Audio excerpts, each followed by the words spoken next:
Chapter retirement of a partner में type 4 accumulated profit loss distribution. अब इसमें अगर प्रॉफिट के बैलेंसेस है बैलेंस शीट लायबिलिटी साइड पे तो 7 बैलेंसेस हो सकते हैं। General reserve, reserve fund, capital reserve, contingency reserve, workers accident compensation fund, investment fluctuation reserve and profit and loss account credit balance. ये सातों रिजर्व्स को पार्टनर्स के कैपिटल या करंट अकाउंट में हमें डिस्ट्रीब्यूट करना है। तो all 7 this balances are debited to partners capital और करंट अकाउंट। अगर एक्यूमुलेटेड लॉसेस है मींस पहले से लॉस के बैलेंसेस है बैलेंस शीट एसेट साइड पे, तो कैपिटल और current account debited to profit and loss account debit balance if loss, अगर डेबिट बैलेंस दिया है asset side, to advertisement suspense account and to preliminary expense. तो credit means liability side पे ये 7 item हो सकती है और एसेट साइड पे ये 3 आइटम जिसको पार्टनर्स में डिस्ट्रीब्यूट करना है जब हम लॉन्ग क्वेश्चंस करते हैं, और उसकी एंट्री हमें ओल्ड प्रॉफिट शेयरिंग रेशियो में करनी है। This accumulated profits and losses has to be distributed among partners in old profit sharing ratio, खास ध्यान रखना है। अगर क्वेश्चन में ऐसा बोला है कि assets and liabilities are to be shown at its original value, जब हम रिवैल्यूएशन की एंट्रीज पास करते हैं प्रीवियस टाइप के हिसाब से, पर अगर ऐसा बोला है कि assets and liabilities to be shown at its original value, या फिर एक्यूमुलेटेड प्रॉफिट लॉसेस के केस में ऐसा बोला है कि it is to be retain at its original value in the books of accounts means not to be distributed, तो revaluation entries और एक्यूमुलेटेड प्रॉफिट लॉस के लिए हमें गुडविल की तरह एंट्री पास करनी है, खास ध्यान रखना है। ये बहुत इंपॉर्टेंट नोट है। जब भी एसेट लायबिलिटी में ओरिजिनल वैल्यू कंटिन्यू करने के लिए बोले या रिटेन अर्निंग्स में या एक्यूमुलेटेड लॉसेस में सेम बैलेंस कैरी फॉरवर्ड करना हो बैलेंस शीट में, तब हमें गुडविल की तरह उसकी एंट्री पास करनी है। गेनिंग रेशियो में partners capital account debited to partners capital account entry आएगी यहाँ पे। क्वेश्चन नंबर 8 में, अब यहाँ पे शॉर्ट क्वेश्चन है एक्यूमुलेटेड प्रॉफिट लॉस डिस्ट्रीब्यूशन के। इसमें फर्स्ट क्वेश्चन में B, B1 and A 3 partners 3:2:1 का रेशियो है। General reserve, profit and loss and workers compensation reserve, ये 3 बैलेंस दी है। पहले जनरल रिजर्व को डिस्ट्रीब्यूट करते हैं। General reserve to B, B1 and A, profit sharing ratio is 3:2:1, total amount is 60,000, so 30, 20 and 10,000, 30,000, 20,000 and 10,000।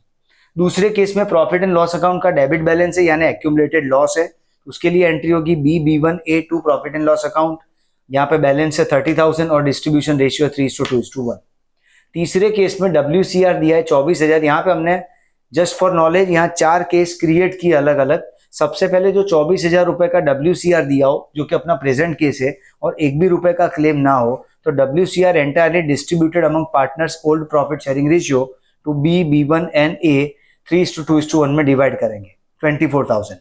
Next case में 24,000 का reserve है और 6,000 का क्लेम है, तो यहाँ पे 24,000 के रिजर्व में से 6,000 की क्लेम जितनी अमाउंट हम साइड करेंगे और बाकी की amount 18,000 to be distributed to B, B1 and A in proportion of 3:2:1।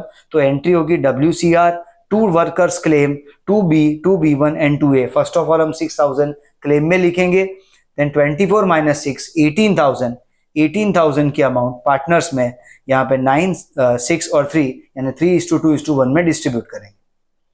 Next case में 24,000 के रिजर्व के सामने 35,000 का अगर क्लेम हो, मींस क्लेम की अमाउंट अगर ज्यादा हो, तो डिफरेंस की अमाउंट हमें रिवैल्यूएशन अकाउंट से लानी होगी। तो WCR टू क्लेम की एंट्री में क्लेम की अमाउंट 35,000 है और WCR 24,000 है, तो remaining rest 11,000 to be created to be provided from revaluation account. तो entry is WCR revaluation to workers claim. Last case ऐसा है कि जिसमें WCR की कोई अमाउंट नहीं है और क्लेम की अमाउंट 10,000 है, तो स्ट्रेट वे रिवैल्यूएशन से 10,000 क्रिएट करेंगे, रिवैल्यूएशन टू वर्कर्स क्लेम 10,000। इसके बाद नेक्स्ट क्वेश्चन में 3 पार्टनर है A1, A2 and B। Old profit sharing ratio is 3:2:1 and new PSR between A1 and B because A2 is retiring partner. तो A1 and B के बीच में profit sharing ratio है 3:2। Now, if you observe carefully, old profit sharing ratio and new profit sharing ratio, इनका internal proportion same नहीं है। A1 और B का internal proportion same नहीं है, इसलिए हमें यहाँ पे पहली बात तो गेनिंग रेशियो निकालना पड़ेगा। दूसरा, एंट्री हमें पास करनी है विदाउट अफेक्टिंग बुक वैल्यू। हमारे पास जो जो बैलेंसेस है उस बैलेंसेस के लिए हमें without affecting that book value direct entry करनी है, गुडविल की तरह एंट्री करनी है, नेट इफेक्ट देनी है। तो उसके लिए पहले necessary calculation, internal proportion same नहीं है इसलिए पहले गेन का कैलकुलेशन करेंगे। गेन की formula new minus old. New share उनका है 3/5 2/5 और ओल्ड शेयर है 3/6 1/6। तो ये क्रॉस मल्टीप्लीकेशन करेंगे तो 18 minus 15/30 and 12 minus 5/30, 3/30 and 7/30 is respective gain for partner A1 and B. इसलिए gaining ratio of A1 and B is 3:7. Gaining ratio of A1 and B is 3:7. अब हमारे पास जो बैलेंसेस है उसमें एक जनरल रिजर्व है 30,000, कंटिजेंसी रिजर्व है 5,000, profit and loss account credit balance 15,000 और एक आइटम असेट साइड की है और वो एडवर्टीजमेंट सस्पेंस 20,000. तो total amount required to be adjusted among partners is 30,000. Total amount required to be adjusted is 30,000. 30,000 में से हम A2 का शेयर निकालेंगे जो कि हमारा रिटायरिंग पार्टनर है. तो 30,000 का 2/6 10,000 और गेनिंग रेशियो 3:7 है. तो उसमें एंट्री करेंगे A1B to A2, A1B to A2. A2 को 10,000 देने हैं contributed by A1 and B in their gaining proportion which is 3:7. So 3,000 and 7,000 is the respective amount for A1 and B. उसके बाद 3 partner है S, A and A1. Next question में उनका old ratio है 1:1:1, new PSR है 5:4. Again उनका internal proportion और उनका न्यू रेशियो वो सेम नहीं है, इसलिए रिक्वायरमेंट आएगी कि हमें यहाँ पे गेनिंग रेशियो कैलकुलेट करना पड़ेगा. दूसरी बात, entry without affecting book values. यहाँ पे भी वही केस है कि गुडविल की तरह हमें एंट्री पास करनी है. तो पहले गेन का कैलकुलेशन करेंगे, न्यू माइनस ओल्ड. एस में 5/9 उनका न्यू शेयर है, A1 में 4/9 न्यू शेयर है और उनके ओल्ड शेयर है 1/3 हर एक पार्टनर का. तो क्रॉस मल्टीप्लीकेशन करके 15 माइनस 9/27, 12 माइनस 9/27. तो their respective gain is 2/9 and 1/9 and gaining ratio is 2:1. अब क्वेश्चन में हमारे पास WCR का एक एडजस्टमेंट है कि 2,000 रुपए का क्लेम पास करना है और WCR की जो टोटल अमाउंट है वो 12,000 है. 12,000 में से हम 2,000 यूटिलाइज करेंगे क्लेम के लिए, यानी WCR का फाइनल बैलेंस बचेगा 10,000. दूसरी बात, इन्वेस्टमेंट फ्लक्चुएशन फंड की अमाउंट है हमारे पास 15,000 रुपीज. इसमें से value of investment is reduce by 10,000 because it's book value is 2 lakh and market value is 1,90,000. Book value is 2 lakh and market value is 1,90,000. So investment has to be reduced by 10,000. उसके लिए entry pass करेंगे investment fluctuation reserve to investment 10,000. इस तरह से IFR का balance बच जाएगा 5,000. तो general reserve 50,000, contingency reserve 5,000, profit and loss credit balance 30,000. Investment fluctuation reserve में 15 में से 10 यूटिलाइज करने के बाद बचेगा 5,000. WCR में 12,000 था, उसमें से 2,000 यूज करके बचेगा 10,000. एडवर्टीजमेंट सस्पेंस दिया है हमें 10,000 का, इसलिए finally net amount to be adjusted is 90,000. Net amount to be adjusted among partners is 90,000. इस 90,000 में से हमें जो रिटायरिंग पार्टनर है A उसका शेयर निकालना है जो कि 1/3 है. तो 30,000 उसका शेयर है. एंट्री हम गेनिंग रेशियो में पास करेंगे S A1 to A capital, S capital A1 capital to A capital. 30,000 total amount है, गेनिंग रेशियो 2:1 है, इसलिए 20,000 एंड 10,000 रिस्पेक्टिवली उनकी अमाउंट आएगी.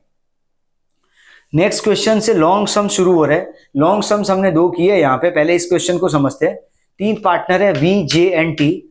उनका ओल्ड प्रॉफिट शेयरिंग रेशियो है 2:2:1. पार्टनर J रिटायर हो रहा है. क्वेश्चन में न्यू रेशियो की कोई इंफॉर्मेशन नहीं है, इसलिए न्यू प्रपोर्शन इंटरनली वही आएगा उनके बीच में जो ओल्ड रेशियो था, यानी कि 2:1.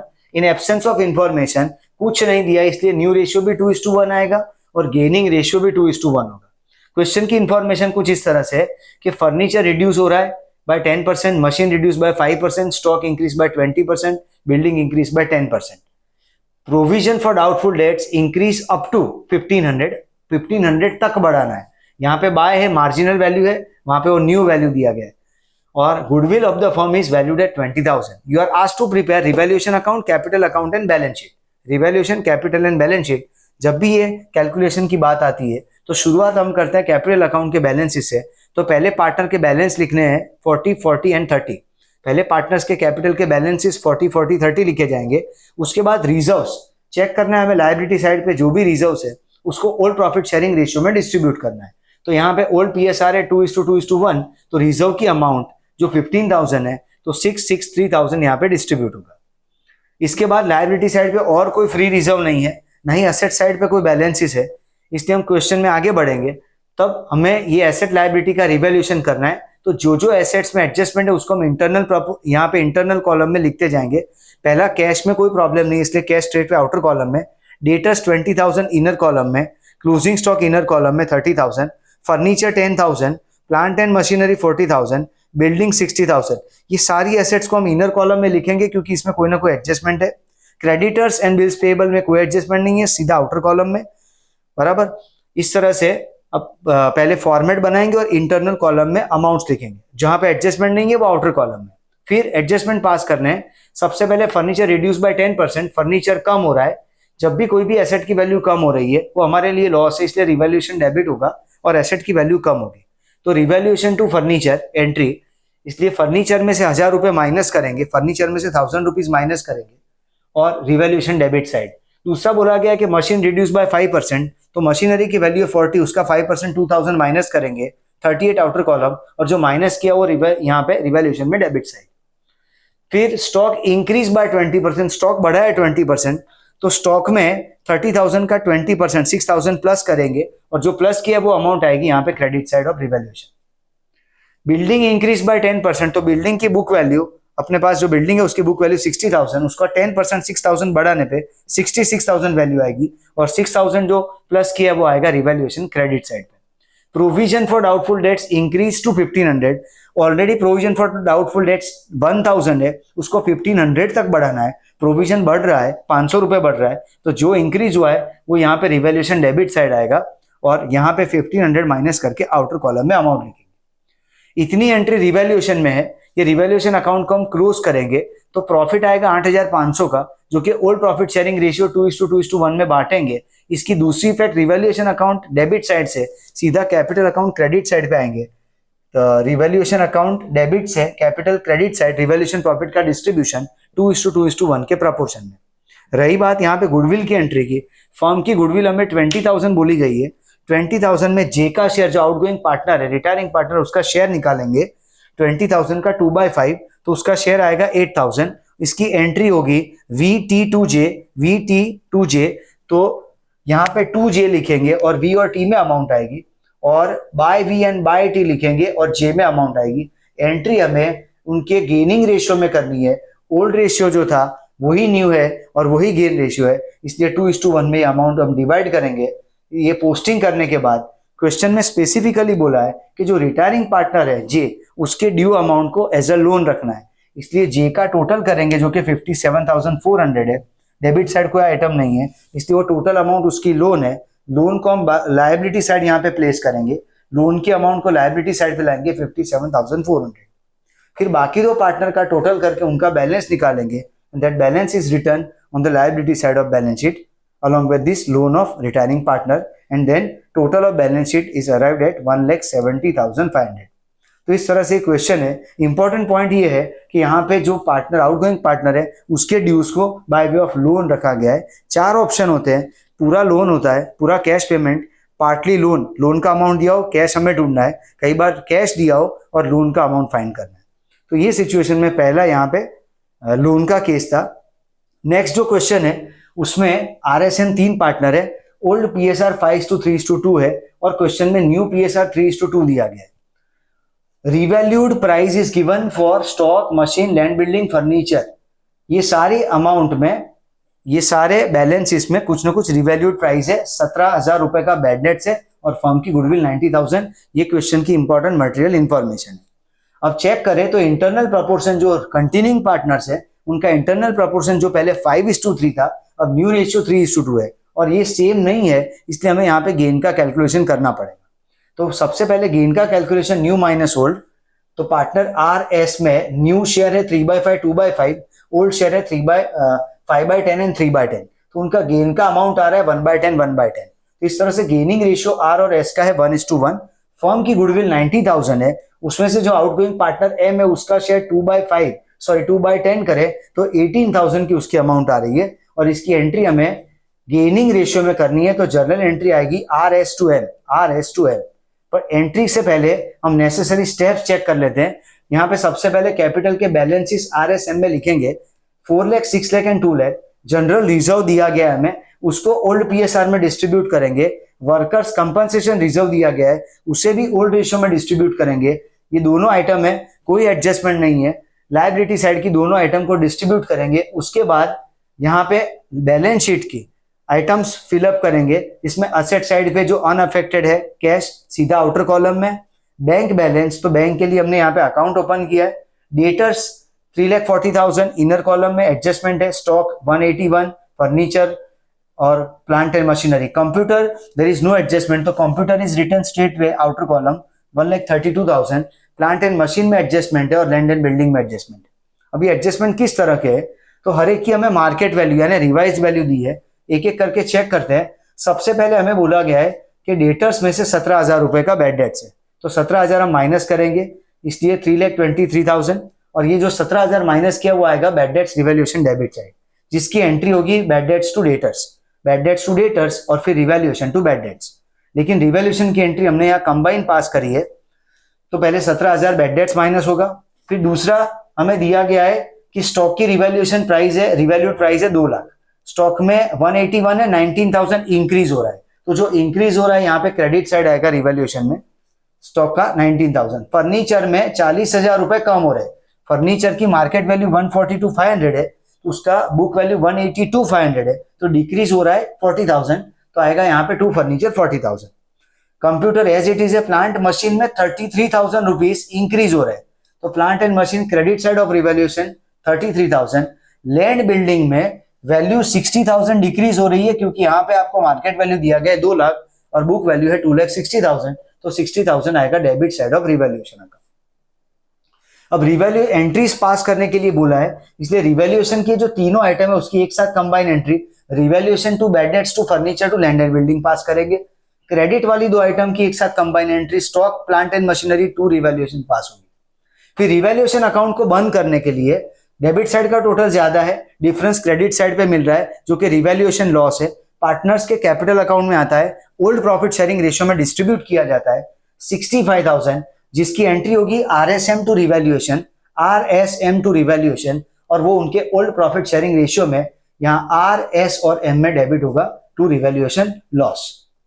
ये करने के बाद हमें बोला गया है कि जो रिटायरिंग पार्टनर है, रिटायरिंग पार्टनर, ये गुडविल की entry R S to M पास करनी है। फर्स्ट गुडविल की entry R S to M, तो आर और एस में डेबिट साइड पे 2m लिखेंगे, आर और एस में डेबिट साइड पे 2m और m के क्रेडिट साइड में बाय आर और बाय एस 9,000 ईच, क्योंकि गेनिंग रेशियो हमें 1:1 मिला है और m का शेयर ऑफ गुडविल है 18,000, तो एंट्री होगी R S to M 9,900 and 2m 18,000।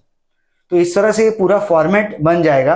फिर जो रिटायरिंग पार्टनर m है उसके अकाउंट को क्लोज करना है, उसका टोटल 251,500 आ रहा है। इसमें से डेबिट साइड का रिवैल्यूएशन लॉस 13,000 अगर हम माइनस कर दे तो उसका 2,38,500 का एंटाइटलमेंट है। m 2,38,500 मांग रहा है, जिसमें से बैंक थ्रू 1,65,000 का पेमेंट करना है। बैंक थ्रू 1,65,000 का पेमेंट करेंगे तो रिमेनिंग अमाउंट रह जाएगी लोन, रिमेनिंग अमाउंट होगी लोन। तो यहाँ पे एंट्री आएगी AIIMS capital 238,500, 2 AIIMS loan and 2 bank, 2 AIIMS loan and 2 bank. तो एम्स लोन में आएगा 73,500 और बैंक में आएगा 1,65,000। अब ये जो एम्स लोन का अमाउंट है उसको सीधा हम यहाँ पे बैलेंस शीट लायबिलिटी साइड लिखेंगे, एम्स लोन का अमाउंट। और जो 1,65,000 की अमाउंट है वो बैंक अकाउंट ओपन किया है, उसका ओपनिंग बैलेंस 131,500 है और एम्स कैपिटल को 165,000 का पेमेंट करना है। अब जो पेमेंट कर रहे हैं वही अमाउंट पार्टनर्स उनके प्रपोर्शन में 3:2 के प्रपोर्शन में कंट्रीब्यूट कर रहे हैं, उनके न्यू रेशियो में कंट्रीब्यूट कर रहे हैं। क्लियर इंफॉर्मेशन है क्वेश्चन में कि the amount which is paid to outgoing partner, retiring partner is contributed by the remaining partners in new profit sharing ratio.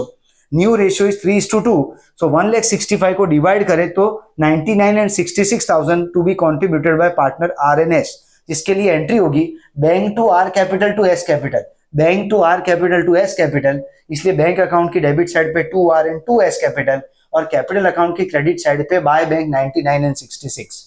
उसके बाद आर और एस का टोटल करके उनके बैलेंस एक्सट्रैक्ट करेंगे और वो बैलेंस लिखे जाएंगे liability side of balance sheet. तो टोटल कंटिन्यूइंग पार्टनर्स का टोटल कैपिटल आएगा 12,29,000 और एम की लोन रहेगी 73,500। इंपॉर्टेंट पॉइंट बैंक का है, बैंक में जो ओपनिंग बैलेंस है वही क्लोजिंग बैलेंस रहेगा, क्योंकि जितना पेमेंट हमने रिटायरिंग पार्टनर को किया है same amount is contributed bye remaining partners 1,65,000। तो बैंक बैलेंस रिमेन अनअफेक्टेड, इसलिए बैंक का वही बैलेंस 1,31,500 रहेगा और फाइनली बैलेंस शीट का टोटल आएगा 15,93,000। ओके।